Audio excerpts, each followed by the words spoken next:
We're back. Thanks for joining us, ladies and gentlemen. This is a Claret and view from the Terrace, from Forge from Iron. I'm Gatesy. Duke can't make it at the moment. He's been a little bit delayed with work, one thing and another. So he sends his apologies. So I'm stepping in as the host of this particular show. I am being joined tonight by Steve 50. How are you, Steve? I'm good, thank you, Gatesy. A little bit cold after my second COVID jab, but on the whole, pretty good. Thanks, mate.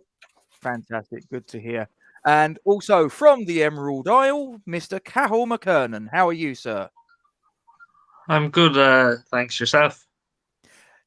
Yeah, been an interesting day one way and another, but yeah, it's getting to its conclusion now. So onwards and upwards. And I'm also joined by Berkshire's finest, Jazz. How are you, sir? Yeah, not too bad, mate. Yeah, not too bad. Another day. Only three days left in the week, is it? That's it. Yeah, and, small. And we won yesterday, gentlemen. I don't know if anybody noticed it, but we won 2-1. We played quite well, and we're up to 5th, and we're only a few points off of Champions League positions. No, it's class, isn't it? Really? I was reflecting on this today. Now, I'm old, I'm 56, and I first went over the Hammers when I was 9. So that gives you some idea of how long I've been following them. And I have to say, last night's performance in terms of passing and various other bits was up there with the best I've ever seen. I've got to be honest, the way the players kept it in tight spaces, passed it, knocked it around, I was blown away. And the season itself, the only other season I can remember anything like it was 86, when we nearly won it. And, all the way through, we thought we were going to get it. And I remember us being beaten by Forest away and Cloughie coming. That was Johnny Method, wasn't it, with the free and kick? Chelsea as well, wasn't it? Chelsea's well done, isn't they, in a midweek game? Yeah. Yeah, I remember Cloughie coming out and saying, the title wasn't won or lost here tonight, but I'd love John Lyle to win it. And I watched that game and thought they look knackered. They are absolutely spent. And I didn't see that last night, and that's the difference. Yeah, I'm not actually too sure that Vladimir Soufal is actually human, Steve. I don't know about you. I think he's made of iron, actually. He's made of some kind of impervious metal where you run into him, bounce off, and you're the one that gets hurt, I think he's a T-800 sent back in time from the future, like Arnold Schwarzenegger in Terminator. Yeah, a shrewd signing in that case, but yeah, I can only liken it to him, and my son James thinks this is hilarious. I was playing football at college, and there was this little lad, and you've met me, Gatesy, I'm fairly large. Yeah. He was running around, he was shoulder barging everybody, and and I've got the ball at my feet, and he's come and shoulder barged me, and I've just braced myself, and he's bounced off. And not only have my side wet themselves, so have the opposition as well. They thought it was so funny. But he's like that. You just hit him with anything. I've seen him kicked, knocked.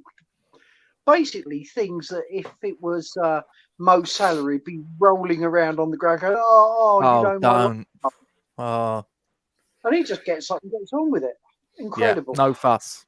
No. Well, that's one thing I love about him, actually. But Steve, do you remember going back to the 86 season? It's the only time I can remember we played 4 games in a week, 4 league games. Saturday, Tuesday, Thursday, Saturday. Mad. And I think, we beat Man City 1-0. I think we beat Southampton 1-0. Penalties involved.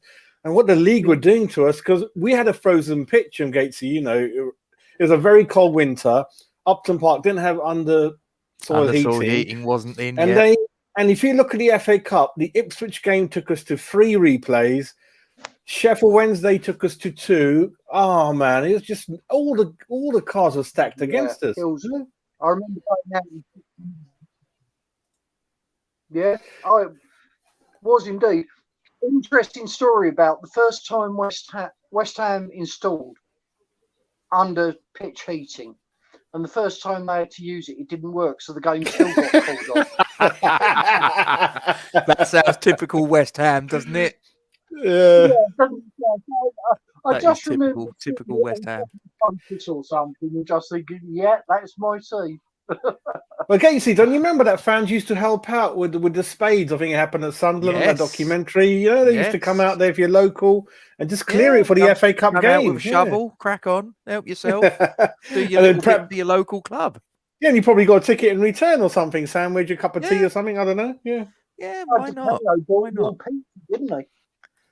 See now, Cal's sitting there because he's a young whippersnapper compared to us old farts, and he's sitting there sort of like, what? What are they on about? One of them surely under soil heating standard. He's thinking. Yeah. Oh, jeez, I wouldn't think that now. I play Gaelic football and rugby. We've none of that stuff over here. I think on YouTube there's a couple of games you can certainly watch. They're playing with an orange ball. It happened quite often in the 70s and 80s, which again, for the new people, will be odd. I remember a certain Southampton Man City game in about 83, 84 when they had Steve Moran and it rained so much. I can't believe that game didn't get called off. They're sliding around like anyone's business, you know. Half the goals are like because, you know, you just can't kick the ball anywhere. It's just floating everywhere. But they didn't care. They carried on. Nowadays, aren't they, Jazz? They're too pampered. They're prancing prima donnas. Listen, if you told any of the players they got their gloves on in April and May, they'd be laughing, wouldn't they? Oh, mate, don't get me started on gloves. You remember the FA Cup semi-final? I think it were between Liverpool and Everton, and the pitch and the rain was appalling, wasn't it? And I don't know how they played that. I remember it well. And was it Duncan Ferguson? Wasn't he Everton's? No, not Duncan Ferguson, but you know what I mean. He I mean, in today's game, he'd be worth millions. But even in with a heavy ball and it being wet underfoot and it pissing down with rain, he was brilliant. His touch, his movement, everything. You know, and that's how I remember football. I remember football with Billy Bonds coming off the pitch, literally covered in mud. Yeah, socks rolled down, no shin pads. Oh yeah. Brilliant. The way it should be. Standard. All jump into one bath and away we go. Oh yeah, the old communal bath. So modern players don't do that. Anyway, us old gits are rambling on. I wanted to talk about, I've got two subjects I want to cover off, or two players I specifically want to discuss with you boys. This is the first one.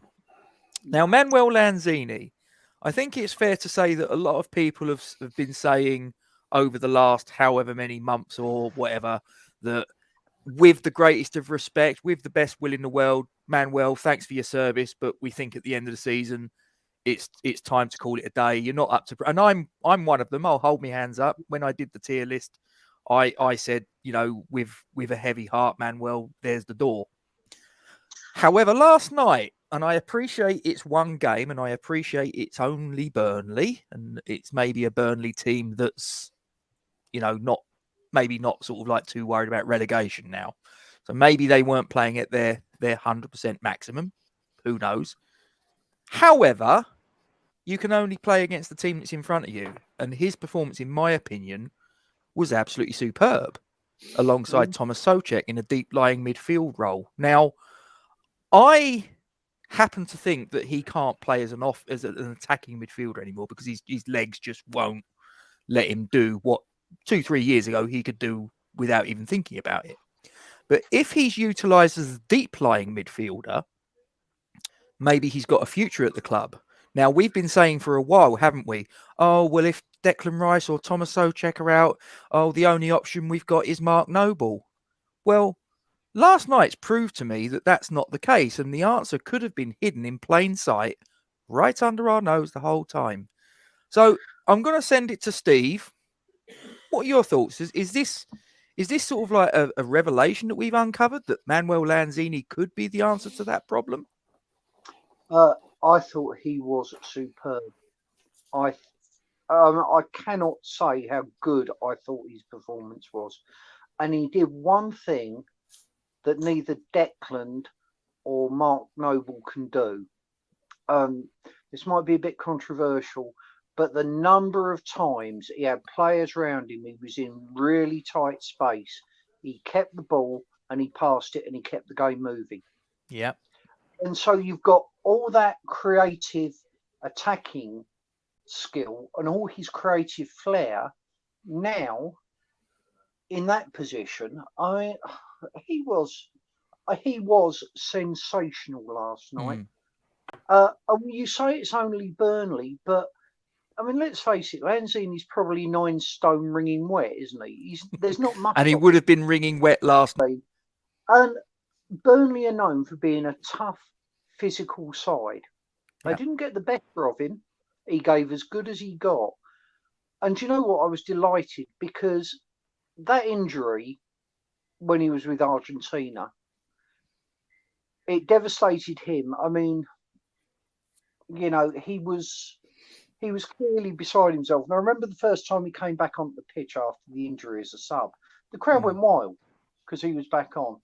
And if we can utilise Lanzini in that position with all that dogged determination, but also you mix in his flair, you've got one hell of a player in that position. You know, he can't, I don't think he can anymore do what he used to up front. Just because he's lost a bit of pace. Yeah. But he reads the game well. His ball control is superb. And he really, really kept that game ticking over. Like a quarterback, wasn't he? Yeah. And there was an interesting point raised by Gonzo on Hammer's chat. If Mark Noble's fit, you drop Lanzini. And I don't think you do. I think you play Lanzini in that position again. No disrespect to Mark Noble. Yeah. But I don't see how Noble could improve on what Lanzini did. 100% agree. For me, he's got the shirt until... It's a shame because as soon as Declan's fit, it's a shame that Manuel's going to be, thanks, mate, but you're on the bench. But I think on the basis of last night, it's quite conceivable that exactly what you've just said, that he's possibly nudged ahead of Mark Noble in the pecking order for when one of these two lads are out. What about playing him? Because we've now seen he can defend, which is something I'd never, ever considered for Lanzini. I've always seen him as an attacking player. Could you put him at wing back? Could you play him there? You need the legs for that, the position, though, really, don't you? You need the legs, and I'm not too sure he's got that anymore. I don't think he's got the pace, but I think he can keep going. And that's, if you look at Kufel, he's not the quickest. No, true. Creswell isn't either. But they can get up and down the pitch. That's more of a fitness thing rather than pace. And I just wonder, you know, maybe there'll come a time where we have to play him there. I'd love to, you know, possibly not now, but at some point, I'd like to see it, just see what he can do. Those are my thoughts. Fair enough. But the whole idea after that performance, if he comes out and does another one like that, you can't sell him in the summer.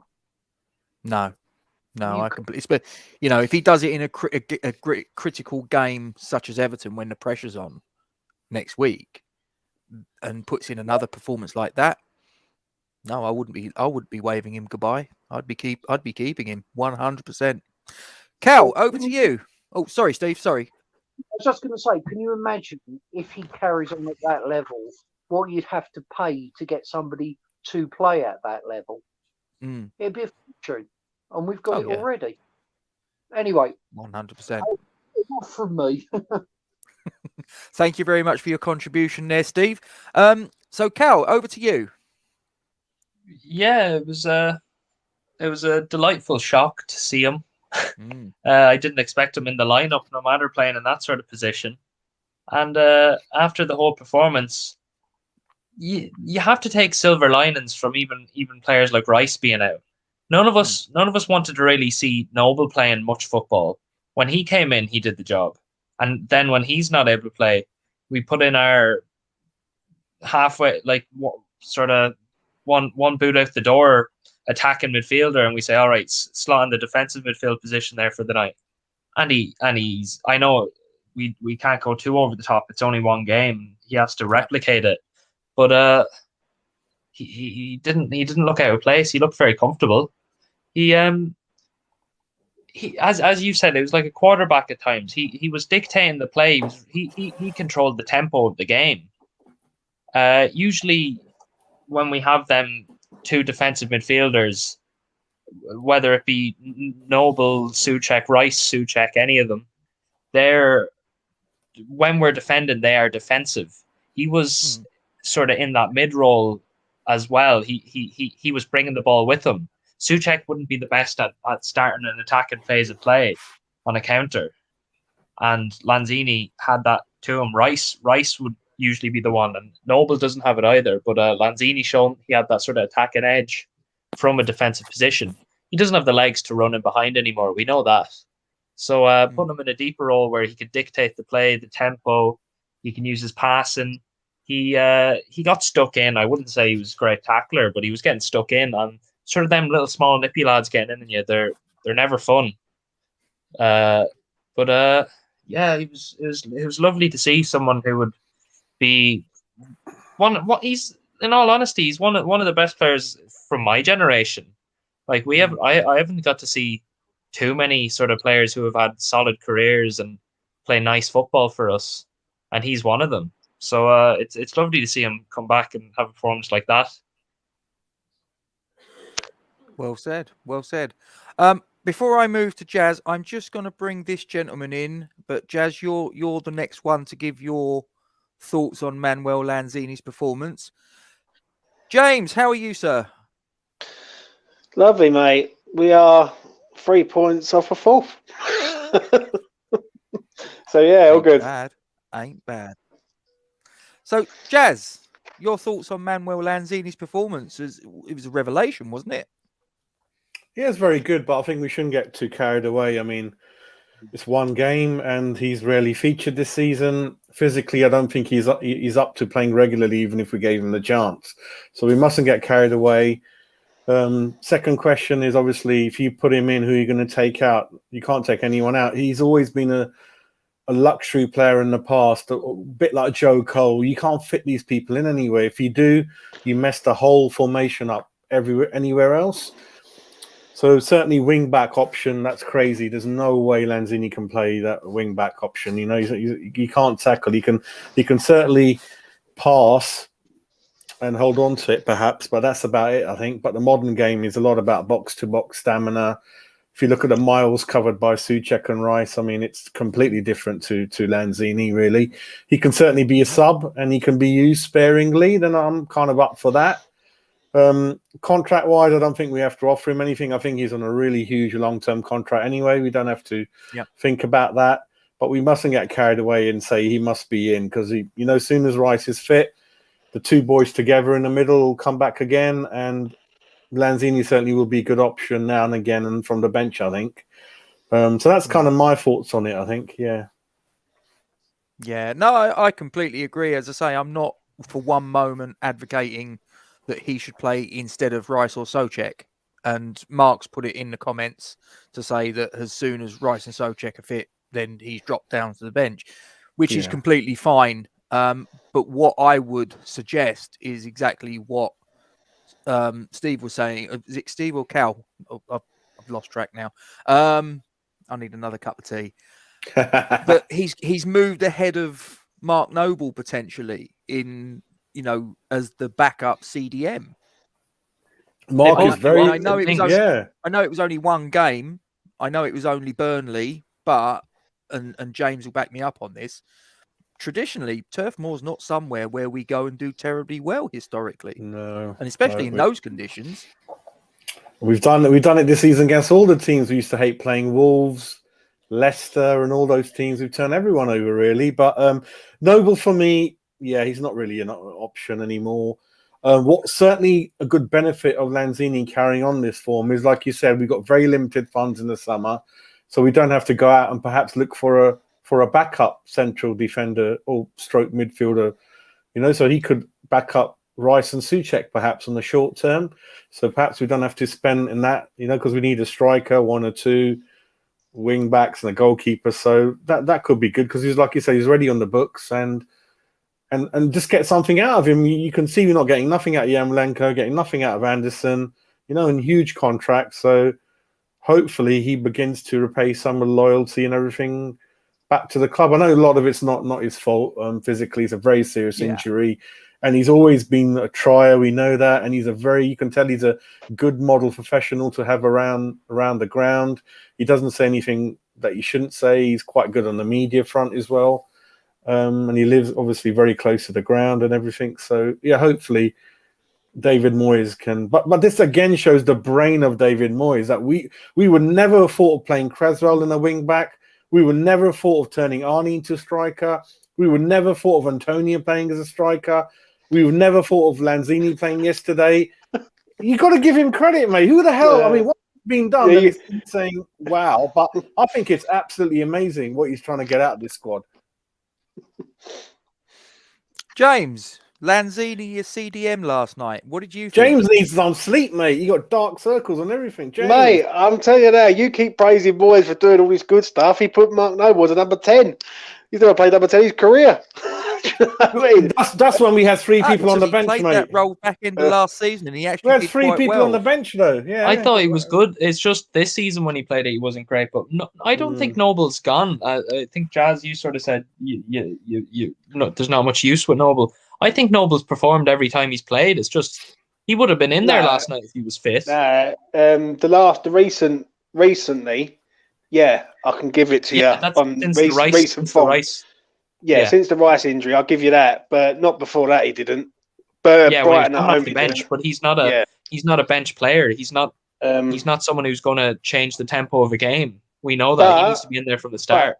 To answer Rob's question about Lanzini might have just saved us 25 million, and he might have just helped us to sort of focus on other areas, i.e., a left back, i.e., a centre half, even a goalkeeper to a point. I think he done brilliant last night. I think he was top class from start to finish. And you know what? It says a lot for a DM, because when you look at a DM, they're usually tough tackling players. He weren't, and he got the ball. And what I loved what he done last night is he got the ball and he got it out to the attacker straight away. And for how much Souček has been great, his passing lets him down massively sometimes. And whereas Lanzini gets the ball and he is good on the ball, and he can sort of get out of positions, tight areas, and get the ball to the attackers. I think he was great. I think he was great last night. I think it's an ideal replacement, really, when one of them goes down, or if one of them is not playing so great, or you want to push one of them further forward, like a Souček further forward. Manuel Lanzini, mate, straight in that DM position, gets the ball, gets it out wide, and gets it to the attackers. That's what we want to see. Can I ask a question?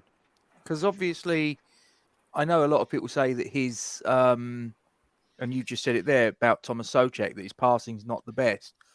What do you think his pass accuracy was last night? Well, in the first 15 minutes, he was horrendous. I know that for certain. For the match, he got better. I know he definitely 100% got better. I couldn't tell you. What would you consider to be he set a goal, didn't he? He got an assist, didn't he? What would you consider to be a pass score for a Premier League midfielder for a passing, passing accuracy percentage wise? High 80s, early 90s. Okay. Yeah. Percent. Okay. No, he wasn't that good. He wasn't Andrea Pirlo. No, it was 70%, which I don't think is brilliant, but I don't think it's horrendous either. I think it's okay. But but he was bad in the first 15 minutes, though, I must admit. And Manuel Lanzini, just to end it on Manuel Lanzini, I thought he was just top draw, mate. And we've also got to understand this is his first game he's played since the Sheffield United home game, I believe, when he started from the front. I don't think he started another game since. So, yeah, I know people keep saying it's only Burnley and all that, but you still got to beat what's in front of you. And Burnley are no mugs. Do you know what I mean? Burnley have gone to Arsenal and won this year, right? Right, they've beat teams, right? They've gone to Leeds and won, and do you know what I mean? And it's just like you've got to respect your opponents. They're a Premier League outfit. They're not a mug. They're not a mug team. Have a look at our record sure. last 2 years against Burnley shows it all, doesn't it? I think we lost every game nearly. Yeah, it's been hard. Yeah, I agree. Yeah. Do you know what I'm a little bit disappointed about, chaps? I've got to be honest with you, because a couple of people have mentioned it in the chat, and they must have known what my second topic was going to be, because my second topic is going to be this very gentleman here, Thomas Souček, and it was going to be about that stat, and I have checked it. It is genuine, and I'll just get it up on the screen, gentlemen.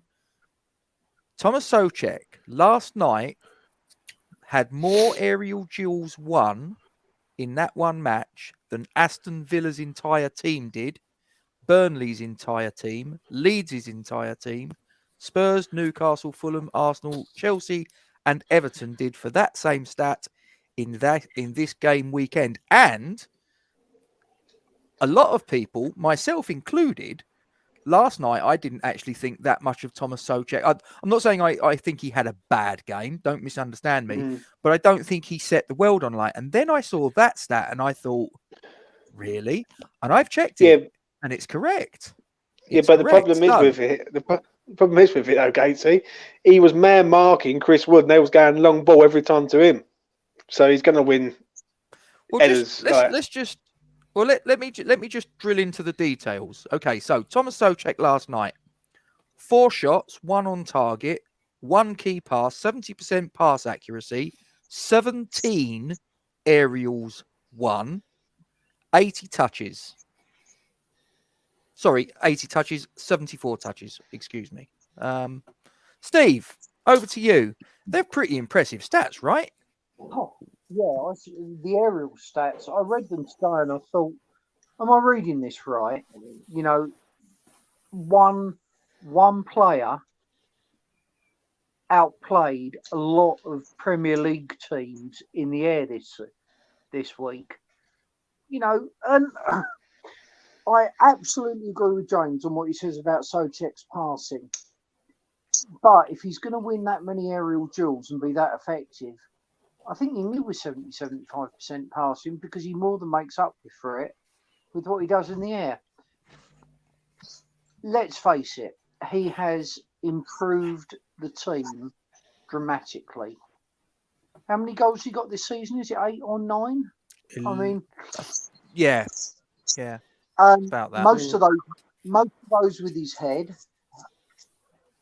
and you get what you get, don't you? With him, you know he's going to run his socks off.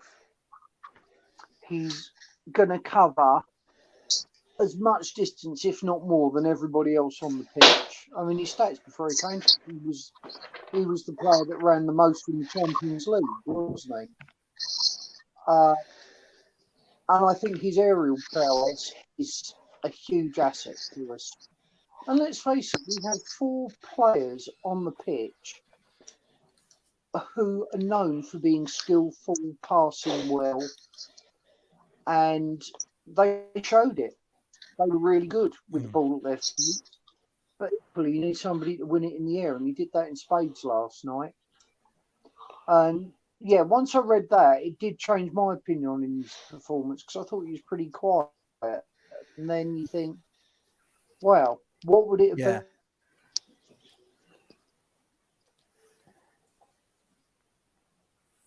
You still there, Steve? Oh, we would have cut out there, Steve. I think we probably would. But that contribution is huge here, really, and I think, I can cope with his shortcomings when he's doing that. That's my. And to be fair, when his deep lying midfield partner.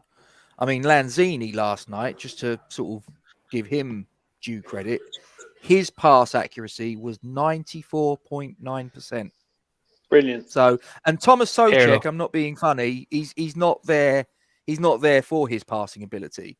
But if the guy that's next to him is putting in passing stats like that, and he's putting in aerial stats The like thing that, is, Yeah, but wouldn't you agree they're though, both Gatesy, doing a though? job. Yeah, but wouldn't you agree though, Gatesy, that since Rice has been gone, he hasn't been the same player?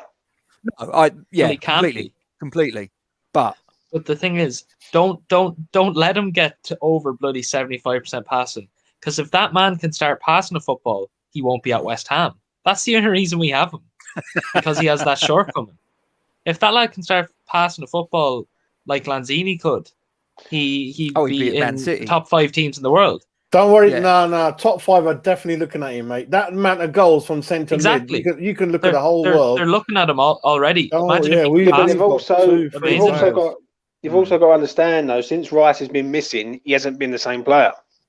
Like this is That was not. his best performance last It's, night. Yeah, no, it's a long, it's a Let's- long season, James. He hasn't chaps, missed a game. It's a long season. No, you've let's- got to think about that. Yeah. Let's let Cal sort of like put some meat on the bones. What about what you thought about Souček's performance and those stats? I mean, you know, what are your thoughts on last night? I thought that was his best performance since Rice has been out. I think he's not. We didn't. I don't think we expected him to be this goal scorer when we signed him. Yeah, he's come through with it, and he will again whenever Rice is back. But I was never expecting it when Rice was out because he doesn't have that sort of insurance behind him. He's a solid midfielder. He Cal, does the dirty work. Did you see that comment from Fresh?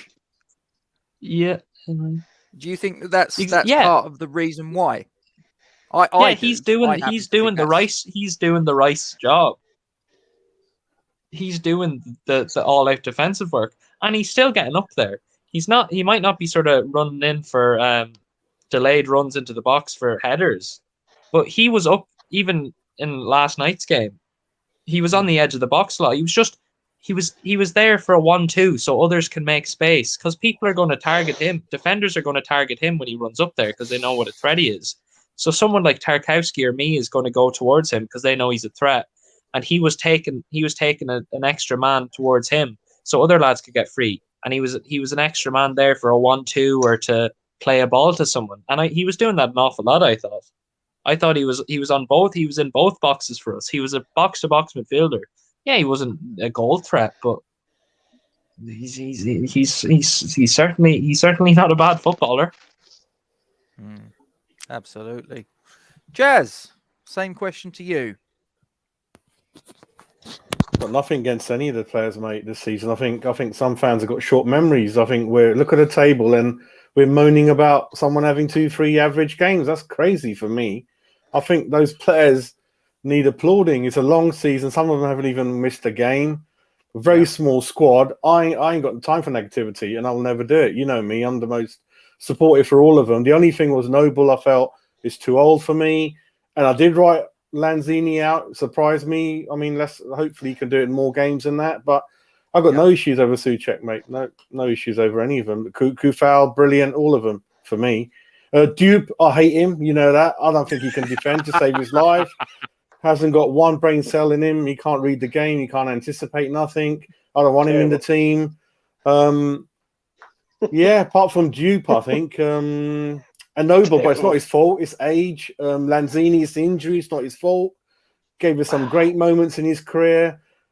Antonio, like I said last night, we mustn't cover that he missed 8, 9, I don't know what it was, 6, 7, 8, 9 glaring misses. Is one of the most attacking one-sided matches for long periods of the game, and we won 2-1. That's not a reflection of the game. If it was, it could have been 6-1, and we wouldn't have thought nothing about it. So, which other player can block his own shot or trip over the ball or do all these type of circus things? Only Antonio, but that again is a serious issue. We haven't got a striker, and somehow we just keep creeping by without, So for me, it's a learning point. Great season. Applaud everyone, and hopefully the board will support the manager and get some players in that we need, really. Because next season, this season we haven't. Okay, we've got injuries now, but next season we could easily be a lot worse, and Rice and Souček could be out for many months. And then what are we going to do then? Yeah, absolutely. James, your take on Thomas Souček last night? Yeah, he was good. He was good towards the end of the match and halfway through the first half. But the first 15 minutes, he was horrendous. Gives away a stupid penalty. Couldn't pass the ball at all. And let's be honest, we go 1-0 down because of his challenge in the box. Now, since Rice has gone missing through injury, he hasn't been the same player. It's not criticising, it's showing that he needs Rice a lot more than Rice needs him. Right? And to me, when Rice is there, Souček becomes a world-class player. When Rice is not there, he's not the same player. And he hasn't been the same player. He wasn't the same player at Newcastle. He wasn't the same player at Wolves. That's why we was conceding goals. So, yeah, saying about Duke, right, what Jazz was saying about Duke, I've got to disagree with that totally. The fan base was always willing to get Angelo Ogbonna out the club a few years ago. People got short memories about that. Angelo, you're not good enough. You need to be sold. And now he's our best player, best defender at the club. So, you know what I mean? Our fan base always acts the same. It's reactionary. I don't want to give people a chance. They want to just get them out the door because they're not performing. I thought Diop played all right last night. I thought he weren't too bad.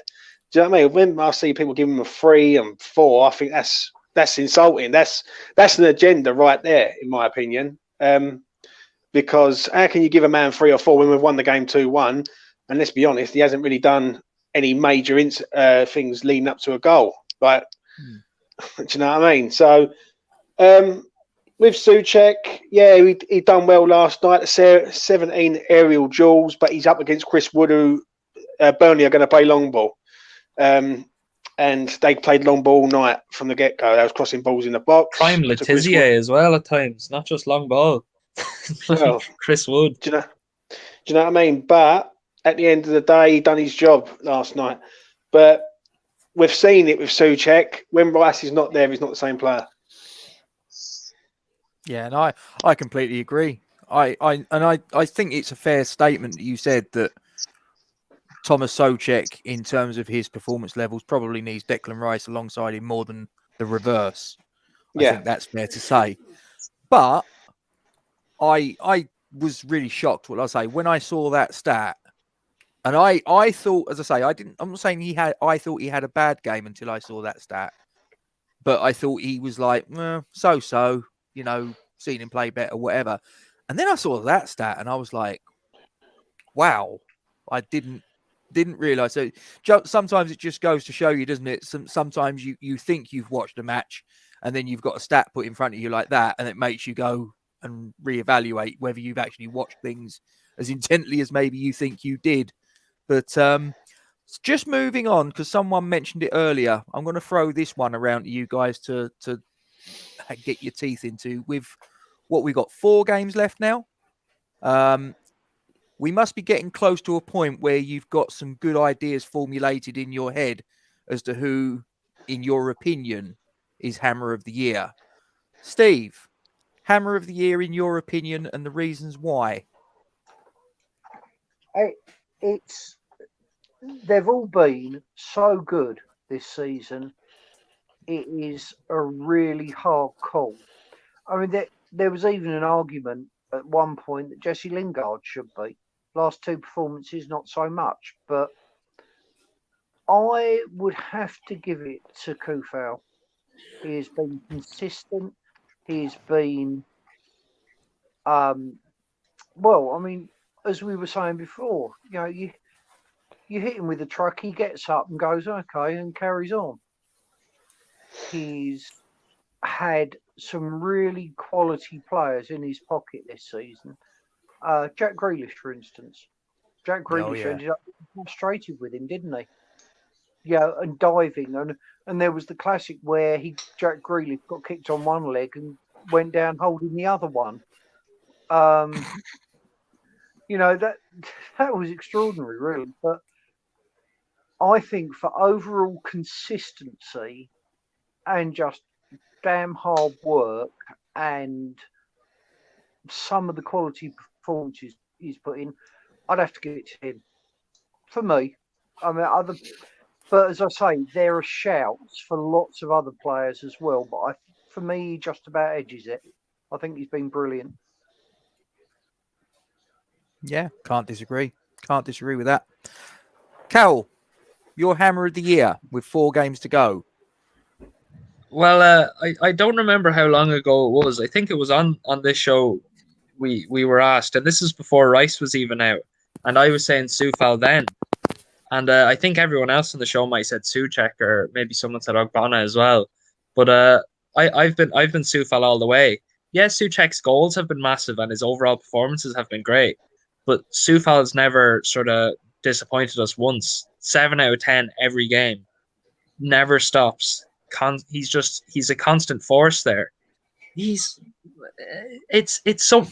just someone a manager would love. You know, he's one of those. He's a team player, and he's someone that everyone in the club can get behind, and he'll drag you.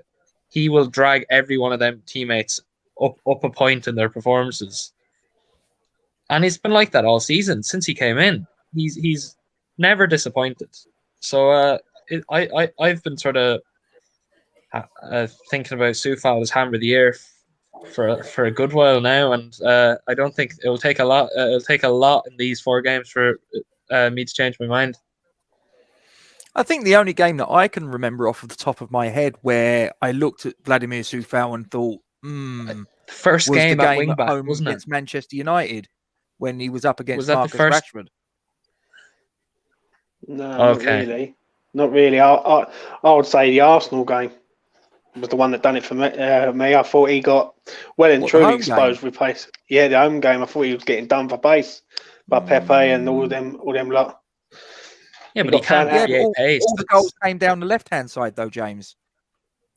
Yeah, but he was because they come down the left doesn't mean say he wasn't getting done. Does No, it? no, You know no. what mean? He was- I get that, but you know, all the goals came down the opposite flank. They didn't come down Yeah. his, so I don't think that was But really fair. you could even see from in last that. night. But the Man United game was the one that I looked at and thought. But other than that, exactly what Cal said. He's not really disappointed, is he, Cal? In a flat back 4, he's one of the best right backs in the league. You can see that last night was the first time we played a 4-back in a long while, and it was his best performance in a long while. Every other performance, yeah, it's been 6s and 7s at least. Even against Newcastle, he was our best. He was our only attacking threat at times. But when you can see when he goes into his actual position, he just thrives. He's sort of 8s and 9s. I think I gave him a 10 even because he was just that good. Yeah, I agree with a couple of these comments here. The one thing that I think he needs to add to his game is shooting. Other than that, you know, but I mean, he's a right back, so what do you want to do? Jazz, hammer of the year for you with 4 games left.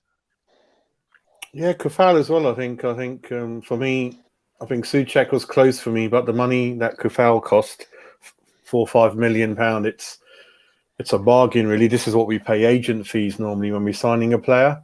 And he's 28. I don't know where he's been last 3-4 years, why he's not been picked up before. But I'm glad we've got him. Just wish he was 23, 24. Can you imagine the value on the guy if he was just a little bit younger?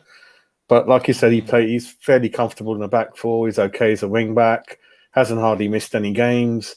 Just needs to add a bit of... when he gets to the final third into the penalty area, he gets a little bit nervous and doesn't know what to do, as we've seen recently. But listen, no one's perfect. Largely been a great signing, I think. And we can't underestimate what these Czech boys have brought to the dressing room. The hard work, and they're winners from Slavia Prague, you know, in their own country. They're like Man United. You can say the same about some of our attackers, though, as well. That's the thing. Oh, yeah. As much as I love Fornals, he's never that confident. Same as Antonio. Yeah. It's just that we create so much, so we all, like you said, we miss 10 and get 2 and we win a game, but yeah, we just create a lot, so that kind of seems to be sort of covered up, really. So yeah, Kufal for me, I think, really good find. And you can compare that with the guy Tottenham signed from Wolves, Doherty, was he? Similar position, yeah. 17, 18 million, that hasn't been seen since Christmas, been dumped in the reserves. So there you go. He was a system player because Nuno's a very system-based manager. It'd be like sort of selling a Moyes player to Mourinho or whatever. They might have all the talent in there, but if you don't play a certain system, they're not going to work. Even Haller with Moyes, like certain players just don't work out in different ways. Matt Doherty's a great footballer. He plays bloody right winger for Ireland. I wouldn't say he's great at it, but no, he's good. It's works just hard. Mourinho. He doesn't know how to manage a lot of players. He's lost the plot. Yeah, he has. Exactly, yeah. He just uses money. Anything they signed out. Anyway, don't want to talk about Spurs, but yeah, same. Kafal for me. Yeah. And you, James, Vladimir Soufal, is this a clean sweep? It's got to be Issa Diop, isn't it? Do you know what I mean? Oh, really? Nah, just trying to get Jazz at it. I'll let you say Ben Rama in a minute then. Yeah, he's second. He's second because he's got 5 assists. Listen, Kafal's been brilliant, mate. 5.4 million. Still the season, I think, personally. And he's been one of the best right backs in a flat back four. Let's be honest, when he's been a right wing back, he hasn't been the same type of player. His pace is a bit not there. Do you know what I mean? When he's up against pacey players, he does get exposed.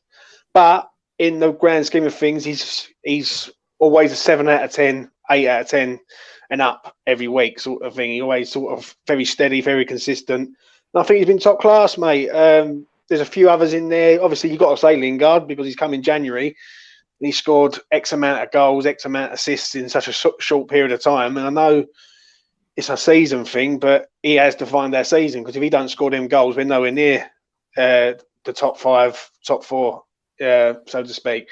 So, yeah, Kafal for me, brilliant. And I think it's now like time for letting people like Ryan Fredericks and that go. Fair enough. Here's a thing for you, James. Don't have to sneak that little jab in there, James. Go on. Can you stop interrupting? We're doing this professionally tonight. Do you remember the game at Old Trafford in the FA Cup, James, when Soufal played right centre back? Yeah. I mean, I personally think that if we're going to play wing backs, I agree with you. I think that he's not quite the same player. I'm not saying he's crap, but he's not quite the same when he's played as a wing back as when he's played as a orthodox right back. And I wonder whether he might be better served in terms of his performance levels playing as the right centre back in if we play as wing backs. What are your thoughts? I think, he done a very good job at Old Trafford, but if I'm honest, and I will be honest, I don't want to see a 5 because I think it proved it last night that, I know it's only Burnley and people say it's only Burnley, but that's how West Ham, that we all know what we want to see, the West Ham way, attacking football and being on the front foot. I agree with you. As a wing back, he's not the same player. He gets the pace does him. And the best way of doing it is that when he's a right back, he covers the right hand side of the centre half. So if Dawson's there, he'll cover him, and he does a lot of covering on that side. But it's a possibility. I called for it a few weeks ago when I said, you know what, we're running out of defenders. Get in there, get Ben Johnson on the right hand side, and get Kafal back there. Because you know what it is with Kafal, and I will say this, he is a proper defender. He's a proper defender who knows how to defend. He's not your Trent or anyone like that who wants to be flamboyant going forward, even though he is good going forward. But that man's profession is defending first, attacking second, and that's how it should be. Absolutely. Before we go round, we're going to go round one more open forum now. So I'm not going to choose the subject. So you boys have carte blanche to discuss anything that you want to get off your chest about last night's game that we haven't already discussed thus far. So we'll start with Steve. Over to you, sir. Well, as I said, I think it was one of the best passing and moving performances I've seen from a West Ham side in years, quite literally. It's a subject I'm going to touch on. I thought in the first half, Ben Rama was brilliant. That's just my opinion. Other people disagree. But I thought he made a real difference to our attack. I thought some of his link-up play was great. and the ball in for Antonio's second goal. I mean, I'm sat on my sofa with my son James, and he's gone, "Did you see that ball?" James went wild about it. And I was really pleased to hear what Moy said about Benrahma today. He said, look, he's going to take a bit longer, but I think he's got a big future and he's got a big part to play in these final 4 games. I was really pleased with Benrahma last night because I know he's got a lot of stick and it can't be easy for him because he's come with a lot of money on his head and he's trying to break into a team that are playing really well. But last night for me, I thought he came of age. I thought, yep, now I can see why we bought you, why we paid 25 million for you. And I thought it was terrific. But that's just my opinion. And no other people don't agree with that. But that's where I am on it. That's my thoughts on last night's game. I thought that ball that he played through to Vladimir Soufal in the second half was absolutely filthy. Absolutely filthy ball he played through to Vladimir Soufal. Can I just sort of counter what Steve said there with Benrahma? Because everyone knows, I think everyone knows now that I will back Benrahma to the hills because I know he's a talent. Really, James? Yeah, like you didn't know. Anyway, I just want to say this, yeah. I'm going to give you some stats, right? It's just some small stats, yeah. That this season, we went on an unbeaten run this season. Correct me if I'm wrong. We won 4 games in a row, didn't we? This season, What, at the beginning of January. Beginning of January, Yeah. And Benrahma was involved in every single game. But involved in what capacity? 10 minutes on the bench? 15, 20? He was involved 90 minutes, 68 minutes, 64 minutes, and the final game against Aston Villa. Say no more. But and it proves it. I don't like. Listen, I'm not going to defend a man who's undefendable, because that just makes me look stupid. But the lad deserves to play, and it will be interesting now to come Sunday at 3:30 when the teams come out if Benrahma is playing. Now, because if Benrahma isn't, then you've got to ask yourself what has he got to do to play back-to-back games. He's played back-to-back games this year, and we've won both back-to-back games. He actually played 5 games in a row, and the game that he lost was Liverpool at home. And I think we can all safely say that we set up so bad against Liverpool at home that we was never going to win that anyway. Do you know what I mean? But yeah, what Steve said, I agree. The man needs to be given confidence. He needs an arm around the shoulder. He needs to be told that he's the best. And you will get the best out of him. And I think last night, considering it was Ramadan also, and we have got to respect that, that 45 minutes was you could see into the future of what we're going to have at West Ham for the next few years. Fair enough. Over to you, Jazz. Anything you want to discuss, get off your chest that hasn't already been discussed about last night? No. Last night's done, mate. I think we've been and done it now. Like I said, I'll just move on. The game's gone. What I wanted to know was, obviously, I kept saying that 7th is the minimum I always wanted us to achieve this season, I think. Once I knew how good the season was going. Originally, it was 15th. When the season started, I just said, I don't want to be in a relegation scrap going to the last few weeks of the season. We well surpassed that. And then it was 7th, saying, come on, let's just get Europe. And looking at the table, it looks like hopefully Everton, Arsenal, Villa can't catch us. We've got a comfortable lead over them now. So I just wanted to sort of see what everyone would think they'll be happy with, and also what we're going to do with Anderson when he comes back to us, having played hardly anything all season for Porto, really. Just those 2 things I wanted to ask everyone, really, yeah. Fair enough. If you want to ask that question of the lads, Jazz, go for it. Yeah. Sort of what we'd be happy with, where we were going to finish. And what do you think? What the hell's going on with Anderson, really? Yeah. Steve, get your teeth into that. I don't even have my own teeth anymore. I've got to play. So it's somewhat difficult. Anderson, somebody came out and said he was depressed. He was suffering from depression. Now, as somebody who suffers from depression, if that is actually the case, that explains it for me. Because you never, ever going to be able to play sport if your head's not right. And all season long, I was saying to my son, his head doesn't look right. His head doesn't look right. And, you need to get him somewhere to help him on that side, because the guy's got talent. There's no doubt about it. We've seen some of his performances and they've been electric. So, Anderson, I still think there's a player in there for us if we can get his head sorted out. I'd like to think we've got a player that I'd like to think we could do something with him. But my only reservation on that would be, is he prepared to play the game in the way Moyes wants him to play? Because it's not just enough to be brilliantly skillful and creative.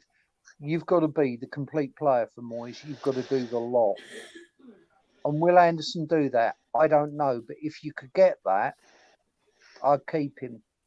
The other side of it is, of course, he's on a massive contract. What is he on, 140 grand a week or something ridiculous? Yeah, not far off, mate. Not far off, 38 million. But it is odd. He's not even on the bench, Gatesy. I follow a lot of football in Europe. He's not even on the bench. I don't know what's gone on. Yeah. Do you know what? I wonder. I've wondered this, exactly what Steve said. I wonder if his mental health, if you will, is not quite where it ought to be. Maybe he's in a bad place mentally. I don't know. I've heard rumours, but that's all I've heard. I don't know whether they're accurate, whether there's something to it, or whether it's just nonsense. But if it is, exactly as Steve said, it would explain a lot. Yeah. I don't even think we can even afford to sell him, mate, in my opinion. Because even if he's got troubles and all that, and it is bad, but who's going to take him? Who's going to go and take a risk on a player who's only played 4 games this year, whose head's not in the right space, and basically who's going to want a lot of money for doing the job? So I just think he needs to come back, and maybe Moyes needs to give him a sort of, make him a bit part player and get his confidence up, and then sell him in January. Be a useful squad player if we get into Europe, which I'm fairly sure we will. So, Cal, but Gatesy, is that what you heard? There is a mental issue, because I didn't know. It's quite interesting. I've heard whispers, as I say. It's a whisper. I've heard it trotted out there as maybe as a reason why Anderson has just fallen off of a cliff as far as performances are concerned. Because here's the thing, I agree with Steve. There's definitely a player there. You don't play for the Brazilian national team unless you've got something about you.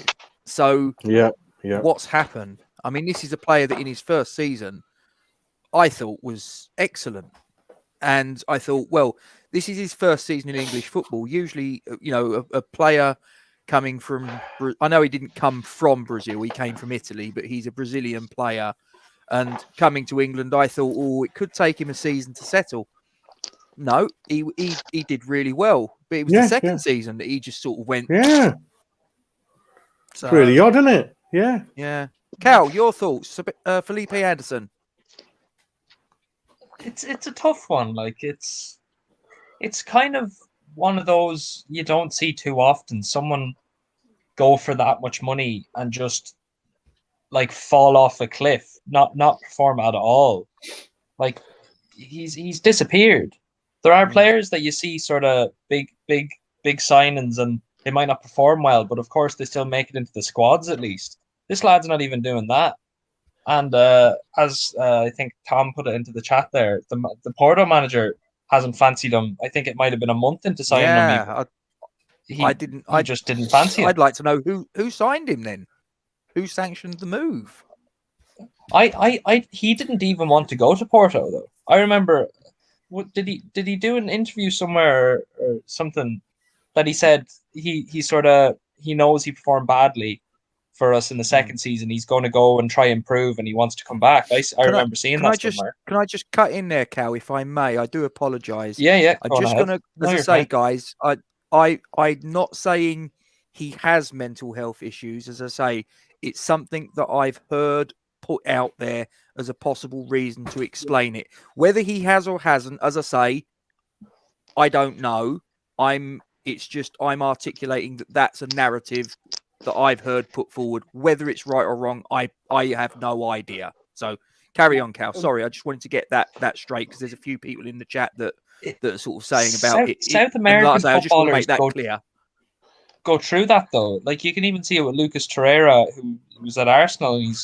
He just wants to go back home. He just wants to go back to, is it Argentina or Uruguay or wherever it is? He's somewhere in South America. But I don't think it's the opposite side of the world. Yeah, but I don't think the style of football suited him though, mate. If I'm honest, he's too lightweight. Like he gets who Anderson. Like, Anderson, yeah, for me. Like if he's up quick, against though. Yeah, but he's all right being quick. But as soon as he gets tackled, he goes missing, and he goes like into his shell. Like Lanzini's tiny, even Benrahma's small, but they're not as quick as someone like Anderson. Anderson could just go all out, and he's a very direct runner when he gets the ball. He doesn't fanny about with it too much. He just runs straight. The problem is with Lanzini, when he turned up here, he was young, and we could work with him. Like he's been with the club since 2015. And basically, when you look at Anderson, there's been games before where he's in it and he's up against top defenders, and they've just literally shut him away and gone, right, he's quiet, and that's West Ham quiet. Obviously, you've got to understand something. He might be down because he's not playing. That's another thing. Like because he's a professional footballer who wants to play games, he's gone over to a club where he thinks he's going to get games. He's played 4 games all season, so we've got a bit of a problem there. Like, what do we do? Do we stick with this geezer and hopefully he comes good? Well, who's going to buy him? Sell him exactly, and he ain't got no sell-on value at the minute. So I heard he played a game on Porto, and he didn't track back or didn't do the similar things. We got rid of him, and the manager was fuming at him. He made an example of him, which is really harsh, and that's what's happened. And this is on record. This is not a rumor. This is what happened. But I don't know any manager that would do that. Like from the beginning of we were warned when we signed him. That's like they lost that game. Actually, I think it was a supporting Lisbon game. It was a very big game, and Anderson messed up big time. And he just didn't want to talk to him. He's like, "Get out of here! I don't want to know you. Who the hell do you think you are playing like that?" And I think he got on the wrong side of the manager. Really unlucky for him, but. Yeah, that's kind of not helped either, really. I mean, it's the same language. That's the thing. Yeah, I thought it was ideal for him because obviously he speaks Portuguese. It's his mother tongue. Surely he would fit in there, right? And honestly, I struggle to understand because I think he's got all the skill and talent in the world. I really do. I think he's a very, very skillful player. And I don't think that technically and physically the Portuguese league is where the Premier League is.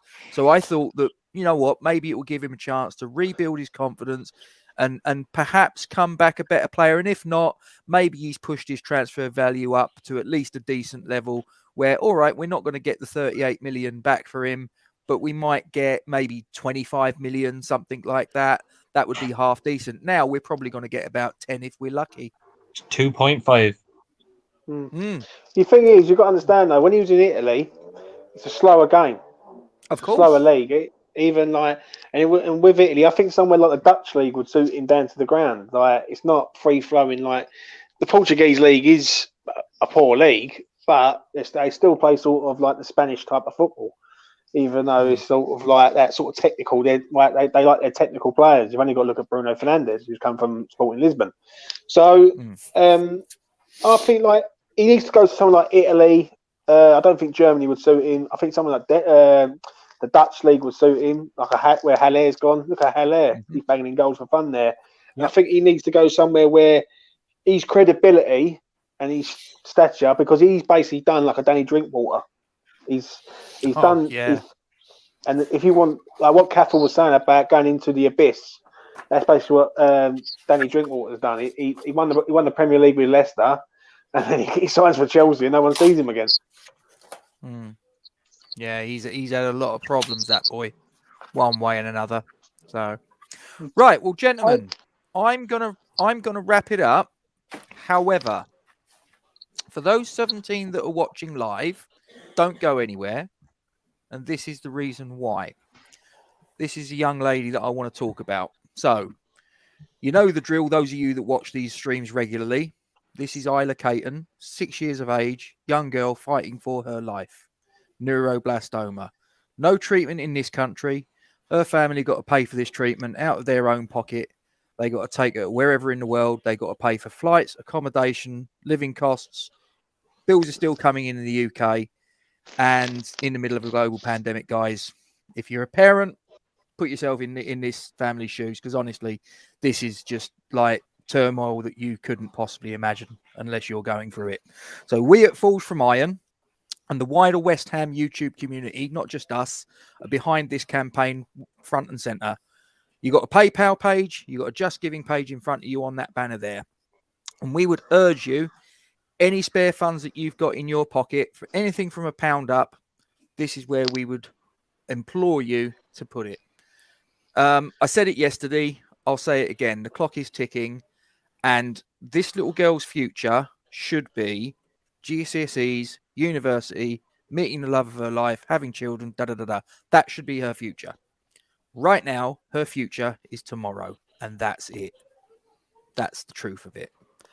I've got a very good friend whose daughter had this, so this is personal to me.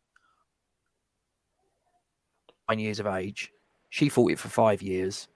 And if I've got anything to do with it, then I want to try and make sure that we all come together and try and get behind this campaign to get this little girl the treatment she needs and get her living a long and happy life. So, guys, anything you can bring to the table, anything that you can put into this family to help them out in this time of trouble, in this hour of need, please do the right thing. Thanks for listening. So, guys, I'd like to say thank you to you for your contributions. So, thanks to James. Thank you. Thanks to Jazz. Thanks to Cal. Cheers, lads. And thanks to Steve. Pleasure as always, gents. And for all you guys that are in the live chat, thank you very much indeed for your participation. And as usual, if we haven't got you guys joining in, we ain't got a show. We're just sitting. I'm just sitting here waffling onto this piece of plastic that's on the top of my computer monitor. So you guys make it, and you know there's opinions batting back and forth and all the rest of it. But it's all good. And tell your friends about us if you haven't already done it. Subscribe to the channel, hit the like button, and make a comment on the section below the video. Share it to your social media platforms. Also on the bottom of the screen, you've got the ticker going across with all of our social media platforms. Get involved. You know, we're on Twitter, we're on Facebook, Instagram, all of that. So please, you know, we're here. Get involved. Gentlemen, there's only one thing left to say, I believe. What have we got to say? Come on, you irons. Come on, you Aarons. Stay safe, guys. Thanks for joining us. See you later. Cheers, mate. Bye.